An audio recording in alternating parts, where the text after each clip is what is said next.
Sport Business. Global Sports Intelligence. Hello, welcome to the Sport Business Podcast. I'm Martin Ross, Editor-in-Chief of Sport Business News. I'm back with John Rest, Chief Correspondent, possibly nursing a sore head after Arsenal's long-awaited Premier League triumph last night. This week, we have a hot newsroom item as Uefa goes to market with its men's national team rights, property long held by CAA 11. And we'll have a look at controversial plans in the UK for the broadcasting of the Uefa club competition finals over the next week. Inside the deal, we'll look at netball as we talk to Joseph Perry, editor of Sport Business Media, about a significant agreement in one of its premium markets. And also, we'll have a look at how the sport is shaping up internationally ahead of its showcase at the Commonwealth Games. And, as ever, plenty of any other business items to discover. John, pod greetings. I have two questions. Are you ready for two questions? I am. Yeah. A, how's the head? Maybe answer that one first on your reaction, then I'll ask the second one. The head's fine, actually. I didn't really drink it. I did have a whiskey to celebrate, but it was a Tuesday night, so it was kind of quite a kind of calm sit on the sofa on my own. I wasn't raving around the Emirates Stadium. I'm a bit too old for that, I'm afraid. What were you doing 22 years ago? Well, this is it. Arsenal won the league 22 years ago. That was 2004. That was the year I graduated. And do you know what university I went to, Martin? Bournemouth. I did. And 22 years later, Bournemouth have done me a favour. So, very personal story. Yeah, I mean, I watched the Bournemouth City. City didn't look particularly bothered. Their body language was appalling. I didn't watch it. I couldn't. The Arsenal-Burnley game on Monday drained me even more than any other game. And then I was doing kind of parenting duty, and it got to like 8 o'clock, and I was like, well, I haven't watched it yet. It's 0-0, so I'm not going to jinx it. And so that was, I couldn't do it to myself. It's been a stressful few months. To put it in sports marketing or sports business terms, 2004, Athens had a big, shiny Olympic Village, which looked immaculate. Now, for anybody who's been to Athens, although I think they're now doing some work on it, but if anybody's been there in recent years, 22 years is a long time and not much has been touched, although I think they're maybe starting to do some work on it. The other question I have for you is it true you're heading to a major city for a European final? Is it Budapest with Arsenal diehard Piers Morgan? Is it Istanbul with Villa fanatic Prince William? Or is it Leipzig with hardcore Crystal Palace fan Eddie Izzard? Actually, did you know Liam Neeson is a Crystal Palace fan, allegedly? Which is maybe just as well that he's not going to go to Istanbul, because that would be absolute carnage, as the film's taught us. But which one are you off to? I wish I wasn't associated with Piers Morgan, but yes, I will be going to Budapest next week. With work, I will be working in Budapest next week. Excellent. Good stuff. It was a busy weekend of golf viewing for me again. And quite the weekend. Did you notice this? Quite the weekend for EBU member broadcasters? Well, not Eurovision, surely. Well, yes, it was the Eurovision Song Contest, of course, which I was gutted. I didn't see it. And if you don't see it live, it's not quite as good. I'm a big fan. Yeah. No. So, yeah, Eurovision for EBU. And wait for it, Aaron Rai won the USPGA Championship. Yeah. See? Although the Italians probably didn't care. But that was a lovely story. Lovely guy. Lovely kind of videos that then surface as to all the kind of BBC local news items of when he was young, like he used to get with McIlroy. He's from Wolverhampton, which is a mecca of golfing talent. And there was some little funny bits on socials afterwards because he wears two gloves, which he's always done. He likes the feeling of it, which is obviously very unusual for golf unless it's really heavy rain. Sometimes people put two gloves on. And there was a bit of Mickey taking online, including the scene from O.J. Simpson in court when he tries on two black gloves, which was quite nice. Anyway, from O.J.'s courtroom to the newsroom. How about that, John? That was very good. Yeah, while I've been going through an emotional roller coaster, you've been, as always, firing out an exclusive story. Can you tell us what you have posted today, Wednesday? Yeah, I mean, this is an evolving story, and it's about the UEFA national team rights. UEFA's decided to initiate a tender, which is the first time I'm aware since CAA 11 got contract upon centralisation in 2012 that they have done such. They've sent it out to It's quite low profile, this. I appreciate the irony of that, given I've just made it high profile. But it is quite under the radar in that they've sent it out to selected agencies who are having a look at it. End of the first full week of May, I think it went out. Deadline June the 4th. So that is a tight turnaround for what is a big, big project. As I say, CAA 11 has had the mandate since 2013 was when they started selling. They're a single client entity based in Neon, which is obviously where UEFA is based, set up by CAA Sports, big US agency, but also Stefan Schindler and Olivier Guiguet, who worked, well, Michel Platini knew him very well from his work, France 98 World Cup Organising Committee. So the usual kind of agency, we'll get into this, but as to who's kind of received it and what could happen. This is potentially very big news, or it's a mechanism to negotiate a better deal out of CAA 11, who, widely recognised to have done a good job, a lot of mouths to feed to national associations, and they are still talking to UEFA. They've not been shut out of this process. So by issuing an ITT, it's not a surefire indication that they are out. However, it kind of evokes memories, I suppose, of where we've been in the last few years in covering the global agency RFPs, no pun intended, but the actual request for proposals for the UEFA club comps. First time around when Team renewed, but Relevant got a slice of the action in the US. And then obviously the next time around when Relevant got the gig. Do you think, centralization is a kind of a bit of a thorny issue. I don't want to get too bogged down on it, but do you think it's worthwhile untangling it a little bit as to how it came about? Yeah, do a very quick history lesson for the listeners, and then we'll follow up from there. So, first of all, it's been viewed as a success, I think. If you look at the national associations, SFA up here, for example, but they've also managed to keep the big associations happy, which tells you that trading has been good. Of course, everybody wants more. The old model used to be each individual national association would sell its rights to its home qualifiers. This is obviously pre-Nations League and run a very simple days of just a kind of qualification process. And then UEFA would sell the rights to the Euro finals themselves. So the old model would be on qualifiers. Yeah, you would sell, you'd do your domestic TV deal typically, and then you would hire an agency to sell, usually in the away territory, and then everywhere else in the world. It created stuff like, you really wanted to get Germany. If you got Germany at home, you'd get like a double production, and the German TV money would be great. There was stories of agencies going to World Cup draws, qualifying draws, and getting absolute, the jeopardy of the draw you would get. And this had a huge impact on, if you think of that, the sector then was kind of the height of the gold rush for when media rights sales were obviously much healthier anyway, but the margins that Sport5, that Kintaro, RIP, Global Sportnet, all these agencies made at the time, Sport5 had to massively change its business model after UEFA decided, with the vote of its national member associations, to centralize everything, basically media and sponsorship. Sponsorship will not untangle all of that, but there's different levels. If you're watching a game, you'll see that there's a kind of commercial buy-in at the smaller games for everything. The bigger national federations retain their big sponsorship. So yeah, I think there's no mean feat managing to keep all those national associations happy with the money that's been delivered, but who does that now going forward? I suppose there's a bit of a question mark over. Yeah, this has been the domain of CAA 11 since UEFA went down this path. What do you think is just purely the significance of there being a tender on the market? Yeah, can you ask me on June the 4th?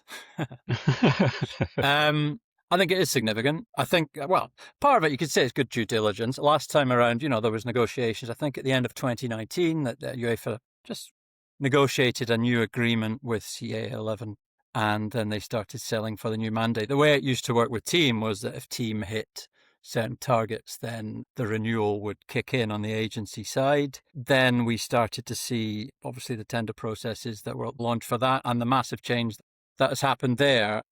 It's significant in that it's created the possibility of somebody else coming in and doing it, or more than one agency. This is where we need to be careful because the bids aren't in yet, so we can't prejudge what's happened. You've got not just conspiracy theorists, but, some will look at RFP and we're coming in and say, can they now come in and get the whole lot? Noises we would get from them would be they're very focused on UEFA club competitions. You could see maybe the cleanness of having one agency doing everything. But again, that's just a theory.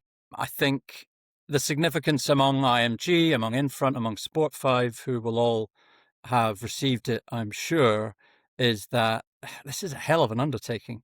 If you think you need to go and research all the rights values, you need to sort of monitor what you think your competitors are doing, you need to work out what your projections would be, what your sales structure would be, all before June the 4th, when they've gone through that process twice on the club competition side and lost out. So that tells you that, they'll look at this again and go, "Jing, is there a good chance of us winning this or not?" But then also they've got a better idea now of what Uefa, and if, broadly speaking, I don't just mean national teams, but the kind of stuff that's appealed to them through relevance, handling of the sales with UC3 very closely as well. So they have a better idea maybe of what UEFA's looking for, but it's a hell of a lot of work. Yeah, I mean, we could list off a whole bunch of agencies who we might think would have a look. I don't believe, Team is in need of clearly new business, but I would be extremely surprised if Team was the answer here in terms of maybe what UEFA's looking for. Not to say that they clearly did a good job previously on club comps, but it would be strange, I think, optics-wise for that. Yeah. You have other kind of emerging agencies over the last few years like Peak and Iris, who've really established media rights, reputations, but not really set up on the sponsorship sales-wise. Media Pro, I don't think anywhere near it, to be honest. And then Pitch and UEFA, I suppose you associate Pitch, maybe obviously they advised, help broker the Qatar Airways deal, but to my knowledge, haven't really ever had a sort of direct UEFA relationship. So you would be looking at 4 or 5, really, I think, here. You could argue that UEFA wouldn't want all their eggs in one basket with one agency, right, for club and national teams? Yeah, no, I can see the side of that argument as well. And many of the things that appeal to UEFA through Relevant also traditionally appeal to them through CAA 11. A single client agency. They've set up in Neon, CAA 11, RFP are establishing a presence in Neon as well, which they like, work very closely with them. In many ways, what Relevant has done is different to CAA 11, but has mirrored elements of what they've done as well. So, yeah, you can see it from both sides. I mean, the numbers are good. It's, I wouldn't paint this as UEFA going to market after a really tough 6-year cycle. They think they'll deliver 3 billion euros across media and sponsorship, 22 to 28 across. Now, that's, what do we mean by national teams? We mean the Euros finals themselves. We mean qualifiers for the Euros and the World Cup, European qualifiers, that is. We mean Nations League, and we mean Nations League finals. And also there's a sort of element of centralised friendlies that are left over that get thrown in as well. On the sponsorship side, yeah, I mean, it's more of a very loosely, maybe 75%, 25%, 70%, 30% media sponsorship would be my estimate.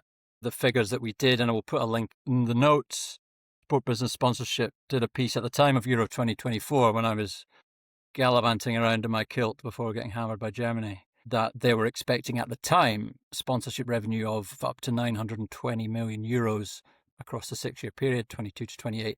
And interestingly, 25 to 27% of that at the time was from Chinese brands. So that's where kind of CAA 11 has lent into recently. But as I say, it's evolving. We're going to get more on this maybe later this week. We'll get more on this beginning of June when we start to understand the competition. It just strikes me as very different to the global agency processes, which were more publicly announced for the Champions League. And I get that because the clubs, wanted to create competitive tension and have a voice, whereas this is maybe slightly different. And I think the national associations leave UEFA to get on with this more so.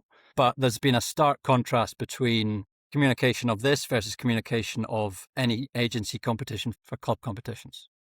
One quick final question I have, and I'm not being demeaning of Scotland, Martin, but the Scottish FA is one of the smaller associations across Europe. How much has centralisation benefited FAs of that stature? It has. I mean, I'm going to haggle with you there and go for medium. I think there's a medium, small and large, in the same way that if you look at the way the sponsorship inventory is on show at matches, Scotland falls into the middle belt, whereas you'll have a San Marino, which basically puts all of UEFA sponsors everywhere because they don't have a particularly... They're below Scotland, right? They are, yes. Yes, okay. They're very good at scoring first against England in the early 90s. There we go. I went to see Stuart Regan at CEO at the time it came out. They were delighted with the numbers, to be honest. Also because it just gives them the guaranteed security of what they're getting over a term. versus we're going into a draw. Let's hope we get Germany. Let's hope we get someone else. Oh no, we've drawn Georgia again. What does that mean commercially? Not a great deal. So they love what federations are like. They love the guarantee of revenue that they're going to get, and the fact that it did represent, I think, an uplift on what they were getting in individual sales. So yeah, it has made a difference. It's been widely popular. There was a lot of grumblings over how it came about and the different shares that big federations were going to get at the time, but it's all been ironed out and is a pretty smooth process. Who's going to be handling that process going forward is the question we've got now. We'll have the answers after June the 4th. So keep reading. I'm actually going to stick with UEFA, but more on club competitions. This kind of emerged explain to us how it emerged, but TNT Sports put out a note about how to view the UEFA club finals in the coming They week. did, yeah. They took a leaf out of FIFA's books, which was always to bury bad news about 5 o'clock on a Friday. Yeah, it was, as you say, release where to watch, I think. And it was their plans for the 3 UEFA club competition finals, which in the UK have 3 English teams beginning this evening. Aston Villa are playing the Europa League in Istanbul against Freiburg. You've got Crystal Palace next Wednesday in Leipzig. Yeah, Leipzig. Against Rayo Vallecano. And then the big one, as we've already mentioned, the 30th of May, Arsenal PSG in Budapest. So 3 English teams. You'd think there would be a lot of interest in those games for non-subscribers to TNT Sports and to HBO Max. But unfortunately, you're going to need a subscription to those services to watch the game, because TNT have decided, or Warner Brothers Discovery have decided to put up the paywalls, which quite controversial, I think, for the Champions League. That would mark the first time since the Champions League became the Champions League in 1992, was it? That the final has not been available to watch on a free-to-air platform. Now, it's changed over the years, as we can perhaps talk about. I think ITV was the commercial broadcaster for so long, eventually then shared the final with Sky when they had the rights. BT came in 2015, I believe. Now, I'm not sure the terminology, Martin. Are you aware of the terminology of UEFA? I don't think it's written in the contract, right, that the final must be available free-to-air. I think there has to be a concerted effort or something. Yeah. It's welcomed for sure in terms of the sponsorship impact and also this wider game. I mean, I suppose we should point out that TNT Sports doesn't have to make it free legislation-wise. It's not listed. Some countries, a final with participation of a local team will be. This, it isn't in the UK. But it does, yes, it marks a big shift from, in the early days of BT getting the rights, I think they unencrypted the BT Sport channel so that you could watch the finals along with the YouTube streaming. So there has been free-to-air or free-to-view streaming. But then in the last couple of years, it's kind of shifted a bit, hasn't it, in terms of you'd have to sign up. They did. They tweaked it in 2024, which to my mind was Dortmund, Madrid in London, so didn't involve an English team. They dropped the YouTube coverage and you had to sign up to Discovery Plus, but you basically just needed an account. You didn't have to pay any money. There was no monthly commitment. You could turn off all kind of newsletters and emails and them trying to get hold of you for a subscription. So it was purely signed up for the game. I think I did it myself, actually. I remember being on a family trip somewhere and signed up for it. So they did that for the last 2 years, and now they're dropping that. So you will need HBO Max, which is, I think you can get a basic package for about £5 a month. So it's not huge. You consider you're getting 3 finals, you're getting Roland Garros as well, aren't you? And the tennis falls into that period of time. So actually you're getting quite a good bit of sports £2 content. a final? Is it £2 a final? Well, it depends which week. Yeah, or is it £4 weighted? for the big final. Yeah, true. Yeah, and a pound each. I think it's 20p for a conference league, 80 for your. Let's if we weight it to the TV rights revenue. So it is a big shift. It'll be interesting to see. There's been some kind of briefing coming out in the last few days that they're confident that the exposure that HBO Max has got will ensure it's a bigger audience than last year. I can't believe that can be the case. It also doesn't come close to, we've got the free-to-air audiences here in the other big 5 markets for last year's final. Yeah, that's interesting. So last year there were Spain, Italy, Germany and France all had a free-to-air element. They did. Maybe you've got some numbers there. PSG, Inter, so obviously big French interest. These are average audiences, but 8.7 million on M6 in France, 6.7 million on TV8 in Italy, which is the free-to-air channel of Sky, which also showed the game think you were saying that TV8 will show delayed coverage of this year's final, but Sky will show it live. Yeah, that's right. That came out today. You mentioned legislation earlier. There is legislation in Italy that if an Italian team is playing in a final, there has to be a free-to-air. I mean, there's nothing to stop Sky, I guess, from if they get a really good deal to sub-license the final for live. But at the moment, the plan is that TV8 will show the game as live, so in full, but I think from 9 p.m. Central European time kickoff, so kind of an hour after the game's finished, as long as it doesn't go to extra time. Yeah.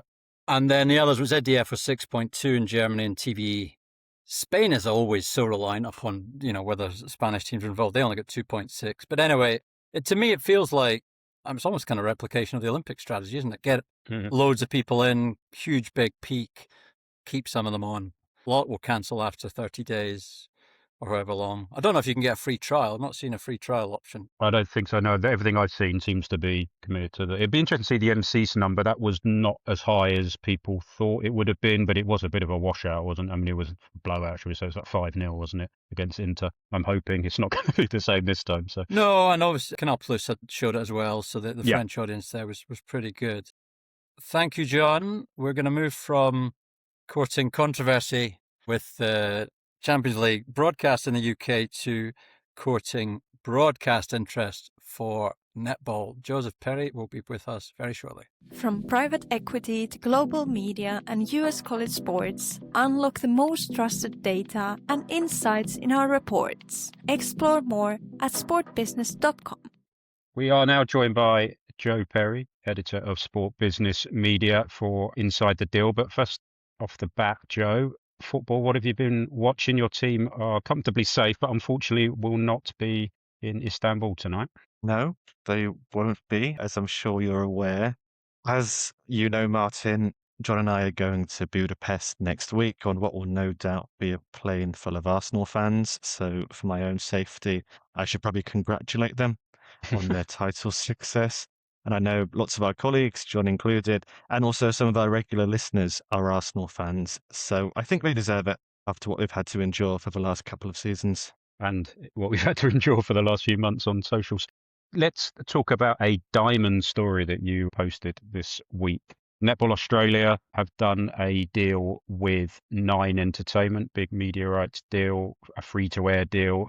Just for the benefit of the listeners, just give us the nuts and bolts of that deal if you can. Yeah, I think this is a very classic case of a property, a pretty young property. I mean, Super Netball, which is the domestic component of this, alongside the Australian Diamonds, which was your reference there, the national team, and also the 2027 World Cup. Super Netball is a relatively young property, only been around since 2017 in its current form.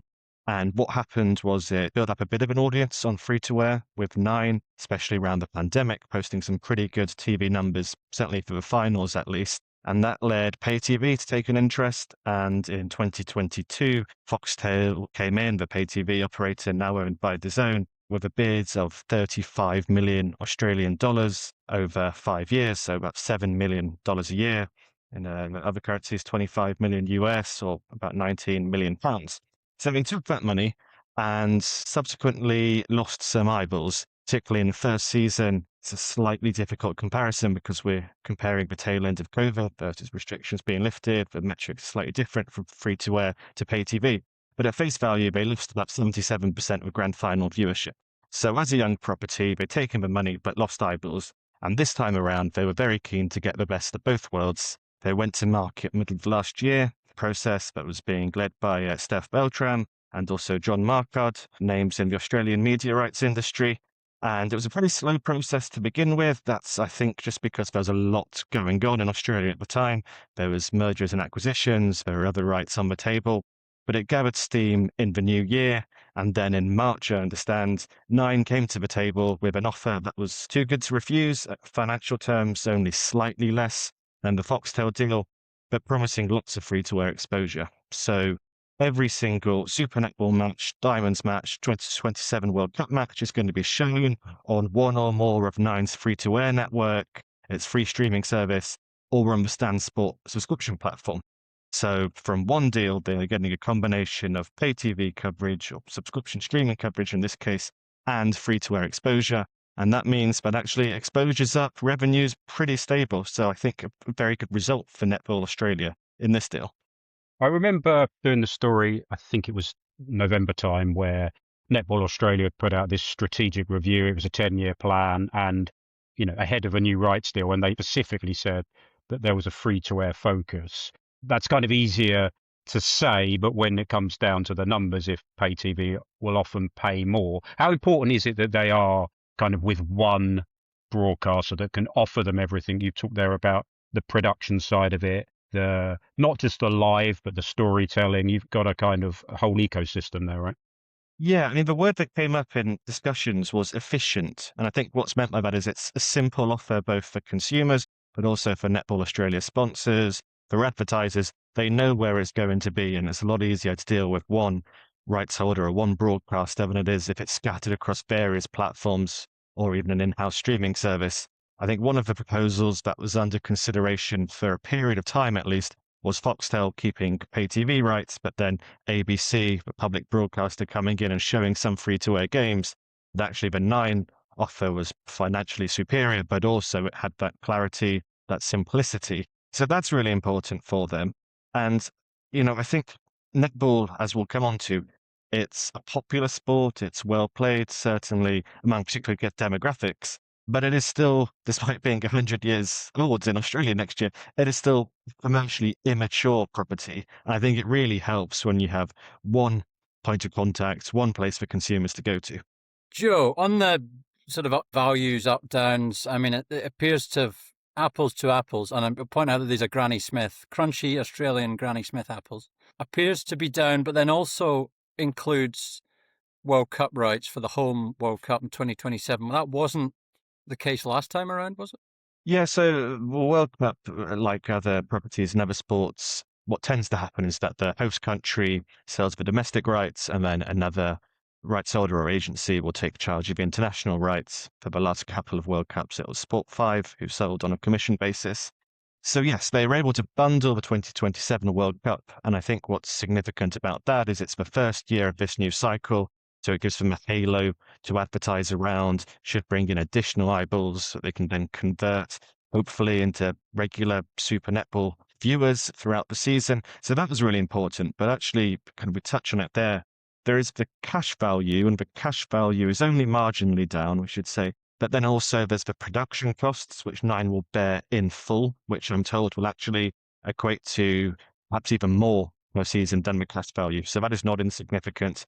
And then Nine Entertainment is a huge media company, especially in Australia, where it has the newspapers, has Sydney Morning Herald, The Age, AFR, among other local papers, and their websites, of course. And then it also has an outdoor advertising company, which it purchased earlier this year. So there's a lot of opportunity for cross-promotion across a whole wave of media products. So when you factor all that into the value, it's a lot more than just the cash value. And I think they would probably argue with the free-to-air component, it adds up to more than what they were currently getting from Foxtel. The production one's interesting. I mean, this always becomes a very key point in any sort of netball deal, where you can always tell if a sport is sort of up against it a bit. Negotiation over production has become a big thing in terms of Sky's deal for Netball Super League, as terms of, who's paying for it, are you paying for it, getting the rights and so on. But, I mean, if we could broaden this out a bit in terms of netball as a sport and a World Cup, and we've got some figures we'll maybe talk about, but how many countries realistically are we talking about as commercial propositions for netball? I think Australia, New Zealand, UK. I mean, is there anywhere else? South Africa? South Africa and Jamaica are quite a good team, but I'm not sure it's a kind of booming media market. No, because I was taken aback by there may be a slight sort of asterisk to one of these figures, but the World Netball, which has only got £2.6 million of income in 2023, which was a World Cup year. I mean, talk about a sport with not in the Olympics. There's your impact. Anyway, the TV rights figure, which, as Joe was explaining, I presume this excludes the domestic market deal that was probably done in the UK. But the TV rights figure was just under £490,000, which, let's say that's worldwide, excluding maybe the UK, and then there was a rev share from the domestic organising committee. I mean, that puts it, to me, into sort of sharp focus as to where the sport is. And if you're at a CVC or somebody looking at the sport saying, well, where's the growth coming from? But I mean, in the feature you've done, Joe, Australia will represent a decent chunk of that, albeit 2027, of course, is different because it will be hosted in Australia, but is one of the bigger markets. Yeah, exactly. I think you put it well. Netball is concentrated to a few Commonwealth countries, really, and some of those countries are not big media rights markets. It is pretty much for UK and Australia that are going to provide kind of any sizable fees. We actually did some reporting around the tournaments you mentioned. 2019, which was in the UK, I believe, revenues from sales of about $600,000. We're told that 2023 was higher than that. But I mean, we're still talking about, I think, sub 7-figure totals for a World Cup, which, as you say, it does show for a non-Olympic sport that is based around a 4-year World Cup cycle, moving to a 2-year World Cup cycle, but at this time based around a 4-year World Cup cycle. And there's not a lot of revenue. I was just going to correct myself. I had said UK was 2019, wasn't it? As you say, England, South Africa hosted 2023. So that's right. You mentioned there, Joe, it's going biennial, 2029. We're going to have the next one. It just doesn't seem that there's a big enough commercial market to sustain that, right? I mean, it's going to be hard to do. Yeah, I mean, I think perhaps we sort of look at these through a football or Olympic lens. When you have your big marquee event every 4 years, maybe it's more helpful to see it as more like a World Series or kind of like a major in another sport, or even like the Ryder Cup, perhaps in golf, where okay, maybe you lose a bit of scarcity of value and maybe you can't quite remember the winners as easily because there are more of them. Same things happened with the ICC T20. So it's not unprecedented. The big quadrennial will then become Commonwealth Games, which it's been a part of since 1998 competitively. And then there's also talk of a men's Netball World Cup, which would be the first. I think that's potentially with half an eye on Olympic inclusion, as we might go on to talk about. It's quite important to demonstrate to the IOC that there is that level of elite participation across men and women. So that was announced last year, but still there's no firm details about when that might happen or where. Yeah, I remember speaking to Claire Briegel, who was the International Netball Federation, then World Netball CEO for many years, left a couple of years ago. And we're going back 5-6 years ago now, talking about the need for a kind of top level men's competition, because without it, there is no way they are getting on the Olympic program. There is, as you say, this plan for a men's World Cup. But again, it comes down to, these, yes, they're going to be smaller events, but you still need the money, the commercial interest to make sure these run well and can be organized. And as Martin kind of referenced the financials there, it remains to be seen if there is, the appetite might be there, but whether there's the commercial appetite, it's a totally different story, right? Yeah, exactly. And then if you throw on the Olympics on top of that, that adds another event, another commercial draw into the mix. It's never been an Olympic sport, but World Netball and Netball Australia are campaigning hard for it to be included at Brisbane 2032. They launched a petition last year, back the bid, that now has 120,000 signatures, I'm told. You know much more about the Olympic program and IOC politics than I do, but the program is more flexible than it once was. There used to be this very kind of hard and fast rule. I think most recently it was that sport had to be played by men in at least 75 countries, women in at least 45 countries, which would have really totally scuppered netball's chances. That no longer exists, and there is more of an opportunity for the local organising committee to pick some sports, or at least to suggest some sports of its own choosing. But I think it's still an uphill battle, right, for netball to prove that it has that breadth and depth participation. And we've mentioned in terms of breadth that is concentrated to a relative few countries, and then depth, there is this issue of men, which kind of ironic. Won't someone think of the men for a change? But it does have some things approved there, I think. I remember actually you and I were having a chat with someone around Christmas time involved in netball, and they were talking about that challenge they face here in England in proving that it is a sport for all, because so long, and whether that's just through kind of stereotypes or just through social conditioning or whatever it is, just being played from schools, netball has been seen as a women's sport only, and I think that really does hinder its chances of being included in an Olympic event. Yeah, 100%. It was kind of netball for girls and basketball for boys, wasn't it, bizarrely? Yeah, I think you're right. I think there is much more flexibility now built into the program. Brisbane has got 2032. You can't think of a stronger market for them to be able to pitch it as a sport. The the IOC have done a tremendous job in making the games pretty much gender neutral.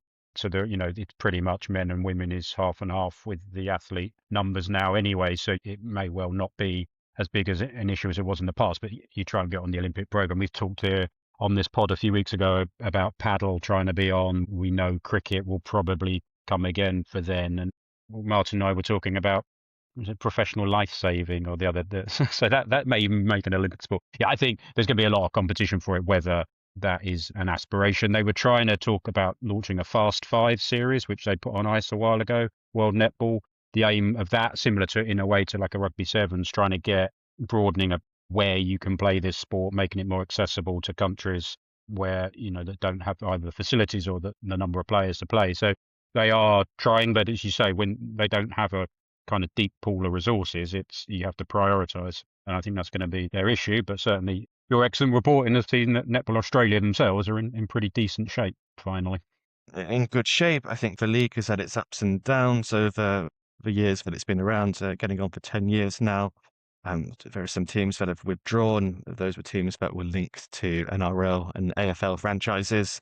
And there was talk actually of expanding from 8 to 10 teams in the near future. That's been put on ice, at least while this broadcast deal was resolved. So, I mean, overall, I think the feeling is pretty good. But as we've been saying, netball is a sport that is short of revenue, and every little bit makes a big difference. And actually, in its latest accounts, Netball Australia had slipped into the red. I think some of those were due to costs associated with hosting the World Cup, but that I think goes to show that it is a sport where a deal like this could make a big difference. And obviously we wish them well in their endeavours to make it a success and potentially an Olympic sport. Joe, that will be perfect for our listeners. Thank you very much for that roundup. We will put, of course, the links to your story in the podcast description. And, well, me and you maybe will do a little skit from a cafe in Budapest for next week's pod. Well, I look forward to seeing you bright and early at the airport. Perfect. Thank you, mate. We will be right back with any other business and a look at the week ahead. Thank you. Stay ahead in the business of sport with Sport Business newsletters, covering the biggest stories driving the industry, delivered straight to your inbox at no cost. Sign up today at sportbusiness.com. Now for the final part of the pod, my favourite part of the pod, any other business and a look ahead. Martin, start off. What's on your TV schedule for the next few days? Yeah, two things to look ahead to for me. One TV schedule, and the other would be an event we're going to, which is Sport Gen next week in Paris. First time it's being hosted. So looking forward to that. We will bring you live on the ground reaction from Paris. We'll do a bit there. Never been to it before, obviously, so I'm not going to preview it. I'm going to let you know what it's like once I've been there. But looking forward to that. I studied in Paris many years ago, so I'm looking forward to going back. This weekend, viewing-wise, I am really, really curious to see what the Enhanced Games is going to look like. They have come out with a bit more of an update recently. Listen, I'm well aware I've made myself pretty unpopular with the Enhanced Games for, I was going to say our coverage, but it's been mainly my coverage that I've done.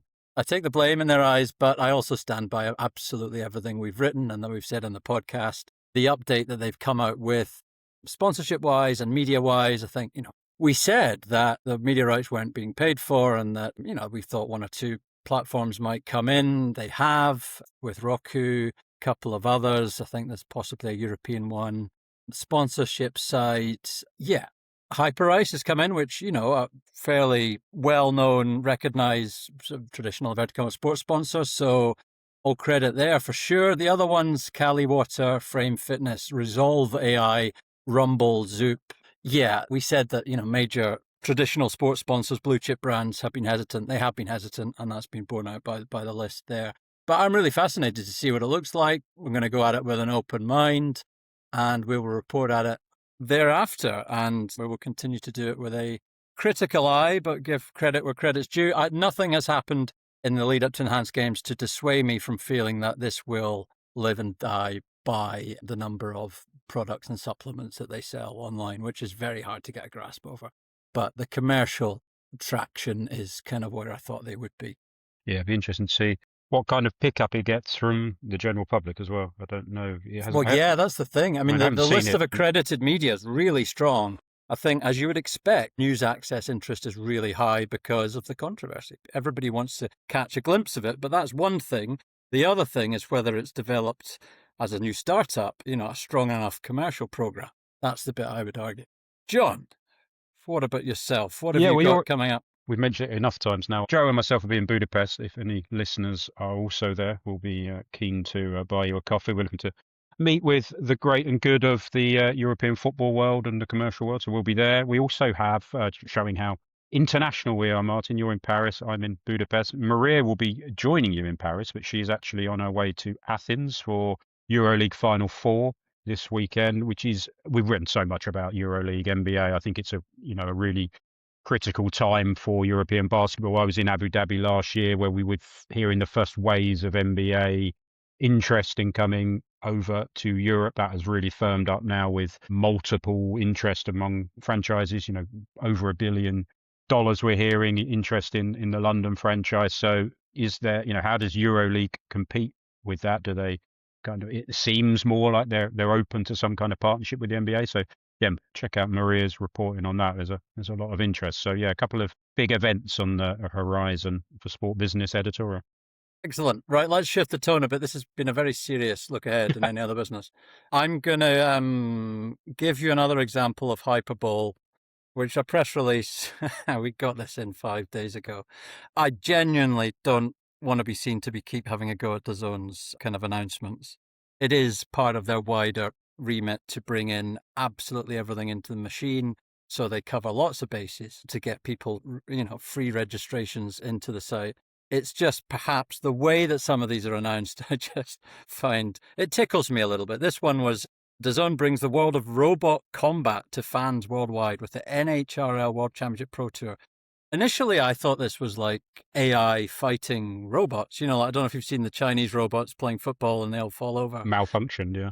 Yeah, it's really not. It's like Jonathan Pierce, Robot Wars is exactly what this is, which is, was a bona fide broadcast product. BBC took it. They showed a highlight show for half an hour every week or along. It's got its place, but maybe was perhaps been slightly over-egged in, Kelly Biederman, Havoc Robotics CEO, said robot fighting is one of the how can everything be the fastest growing sports in the world? I just don't get that. But anyway, sounds like an Enhanced Games advert. Yes. Robot fighting is one of the fastest growing sports in the world, and NRHL has built the social media powerhouse behind it, driving billions of views each year. So there we go, another billion in DAZN, which is lovely. Maybe I'd like to get a bit of a breakdown as to the commercial traction and interest behind robot combat, sorry. We will see. I mean, it's another one to look out for. It's mega niche. It's a bit of fun. Let's just paint it as a bit of fun and maybe not the next big thing when it's not. Just quickly to finish off, I wanted to take us back almost a year. Do you remember we used to talk fondly of Man of the Match awards in Nordic football? Brune FK and Nordic, yes. And then we also had Sønderjyske. They handed a Man of the Match, I think a massive 55 kilos of potatoes, I think it was. So Sønderjyske are at it again. Their captain, Magnus Jensen, was named Man of the Match at the weekend, although they did lose 4-1 to Nordsjælland, so I don't know how well he played. But he got a quad bike, and he's pictured on the, if you go onto their socials, in the middle of the pitch with this massive quad bike, which just doesn't seem a particularly safe vehicle for a professional footballer to be driving around the streets of Sønderjyske. That's pretty good. I mean, it's a beast of a machine, as you'd expect. He looks a little bit bewildered to be sitting on it on the pitch as well. I don't think the groundsman would have been too happy about getting that off. But they should have teamed up with who was it? Castrol was a sponsor of, is it the Ugandan Premier League? And they offered a jug of engine oil to the Man of the Match. If they'd done a kind of crossover, he would be absolutely sorted. He could have driven off into the distance with his quad bike. It's a bit of they've slightly bettered Scottish football, which in 1995, the Coca-Cola Cup final, so not a small brand, offered the Man of the Match of the Coca-Cola Cup final, Scottish League Cup, got a bicycle, a Coca-Cola branded bicycle for Stephen Glass, heartbroken Stephen Glass. There we go. we'll keep digging around for man of the match entries in the new season. Yes, if you're a league with a ridiculous man of the match award or a club offering a ridiculous man of the match award, please get in touch. We will have maybe an award ceremony at the end of the year for the most ridiculous man of the match award. Well, let's leave it there, Martin. We will be back next week from various parts of Europe. But as always, for the most accurate rights feeds across sponsorship and media, and for breaking exclusive news, visit sportbusiness.com. And we'll be back next week. Thank you.